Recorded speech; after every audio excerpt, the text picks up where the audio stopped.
삶으로 다시 떠오르기. 에고는 개인적인 것이 아니다.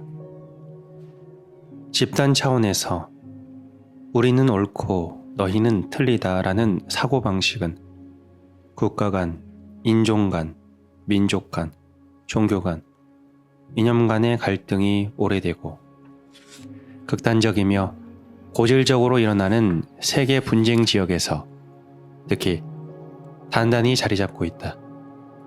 대립하는 당사자들은 어느 쪽이든 자신들의 관점, 자신들의 이야기와 동일화되어 있다. 즉 자신들의 생각과 동일화되어 있는 것이다. 양쪽 모두 자신들과 다른 관점, 다른 이야기가 존재할 수 있으며 그건 역시 타당할 수 있음을 보지 못한다. 이스라엘의 언론인 요시 할레비는 대립하는 이야기의 조정 가능성을 언급했지만 세상의 많은 지역 사람들에게는 아직 그것이 불가능하고 그럴 의지도 없다. 대립하는 어느 쪽이든 자신들에게만 진리가 있다고 철저히 믿는다. 양쪽 모두 자신들은 희생자로, 상대방은 악의 무리로 간주한다. 그리고 상대방을 인간이 아닌 적으로 개념화해 왔을 뿐이기 때문에 어른들은 물론이고 아이들에게까지 온갖 살인과 폭력을 저지르면서도 인간적인 마음의 고통도 괴로움도 느끼지 않는다. 그들은 공격과 보복, 받은 만큼 되받아친다는 광기 어린 악순환에 빠져 있다. 우리 대 그들이라는 집단 측면에서 나타나는 인간의 에고는 나라는 개인적인 에고와 그 작용 방식은 동일해도 훨씬 더 광기 어린 것임을 알 수 있다. 인간이 서로에게 가한 폭력의 상당수는 범죄자와 정신 이상자의 손에 의한 것이 아니라 극히 정상적인 훌륭한 시민이 집단적 에고에 봉사하며 행한 것이다. 그러나 이 행성에서는 정상이라는 것이 정신 이상과 동일한 의미라고까지 말할 수 있다. 그 정신 이상의 뿌리에는 무엇이 있는가? 생각과 감정의 완전한 동일화, 즉 에고이다. 탐욕, 이기심, 착취, 잔인함, 폭력이 여전히 이 행성 도처에 만연해 있다. 그것이 마음 밑바탕에 있는 기능장애 혹은 정신적 질환의 개인적 집단적 표현임을 알아차리지 못하면 그것을 개인적인 문제로 받아들이는 오류에 빠지게 된다. 개인과 집단에 대한 개념적인 정체성을 만들어 그는 이런 사람이다, 그들은 이런 인간들이다 라고 말하는 것이다. 당신이 다른 사람 안에서 인식하는 에고를 그 사람의 정체성으로 혼동할 때 이러한 오해를 자기 강화를 위해 사용하는 것이 당신의 에고가 흔히 하는 일이다. 자신이 옳고 그러므로 더 우월하다는 생각을 가지고 적으로 인식되는 상대방에 대해서는 비난과 분개와 종종 분노로 반응하면서 그렇게 하는 것이다. 이 모든 일들이 에고에게는 대단히 만족스러운 일이다. 그렇게 함으로써 자신과 상대방이 분리된 존재라는 의식이 강화되고 상대방의 타인성이 점점 극대화되어 상대방이 자신과 공통된 인류라고 더 이상 느끼지 않을 뿐더러 인간 존재로서 공유하고 있는 한 생명의 뿌리를 두고 있다는 것도 공통된 신성도 느끼지 못할 정도가 되어버린다. 에고의 특정한 패턴을 상대방에게서 발견해 강하게 반응하고 그것이 그 사람의 정체성이라고 오인하지만 사실 그것은 당신 안에도 있는 동일한 패턴인 경우가 많다. 하지만 당신은 자신 안에서 그것을 감지할 수도 없고 그럴 마음조차 없다. 그런 의미에서 적으로부터 배울 것이 많다. 상대방 안에 무엇에 대해 당신은 가장 기분 나빠하고 가장 불쾌해하는가? 그들의 자기 중심적인 면, 탐욕, 권력욕이나 지배욕, 아니면 불성실, 부정직, 폭력적 성향, 대체 무엇인가? 그것이 무엇이든 상대방 안에서 당신이 가장 분개하고 강하게 반응하는 특성이 당신 자신 안에도 존재한다. 그러나 그것들은 단지 에고의 한 형태일 뿐 그 이상이 아니며 전혀 개인적인 문제가 아니다. 그 사람의 진정한 존재와 관계가 없고 당신은 진정한 존재와도 관계가 없다.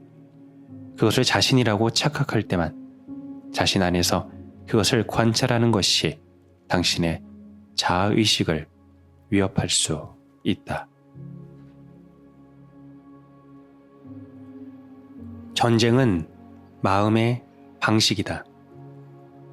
다른 사람의 공격으로부터 자신이나 누군가를 보호할 필요가 있는 경우도 있지만 악을 뿌리 뽑는 것을 자신의 사명으로 삼지 않도록 주의해야 한다. 자신이 맞서 싸우고 있는 바로 그것으로 자신이 바뀔 가능성이 높기 때문이다. 무의식과 싸우는 것은 당신 자신을 무의식 속으로 끌고 갈 것이다. 무의식, 즉 기능장애를 가진 에고의 행동은 그것을 공격하는 것에 의해서는 결코 물리칠 수 없다. 설령 상대를 물리칠지라도 무의식은 간단하게 당신 속으로 자리를 옮기거나 아니면 새로운 변장을 한 상대방으로 다시 나타날 것이다. 무엇과 싸우든 싸움은 그것을 강하게 만들며 저항할수록 끈질기게 지속된다. 오늘날 무엇과의 전쟁이라는 표현을 많이 듣게 된다. 그럴 때마다 나는 그 전쟁은 실패가 이미 결정되어 있음을 안다. 마약과의 전쟁, 범죄와의 전쟁, 테러와의 전쟁, 암과의 전쟁, 빈곤과의 전쟁이라고 말한다. 예를 들어 범죄와 마약과의 전쟁이 진행되고 있음에도 불구하고 지난 25년 동안 범죄와 마약 등 온갖 불법 행위는 극적으로 증가했다. 미국 교도소의 수용 인원은 1980년에는 30만 명이 되지 않았지만 2004년에는 놀랍게도 210만 명으로 급격히 늘었다. 질병과의 전쟁에서 우리는 항생제를 손에 넣었다. 처음에는 놀라운 효과가 있었고 전염병과의 전쟁에서 인간이 승리하는 것처럼 보였다. 그러나 현재는 많은 전문가들이 입을 모아 항생제의 남용과 무분별 사용은 시한폭탄과 같으며 슈퍼 박테리아, 항생제 내성균 때문에 전염병이 부활하고 폭발적으로 유행할 가능성이 높다고 경고한다. 미국 의학협회 저널에 따르면 미국에서 심장질환과 암 다음으로 세 번째로 많은 사망 원인은 병원 치료다.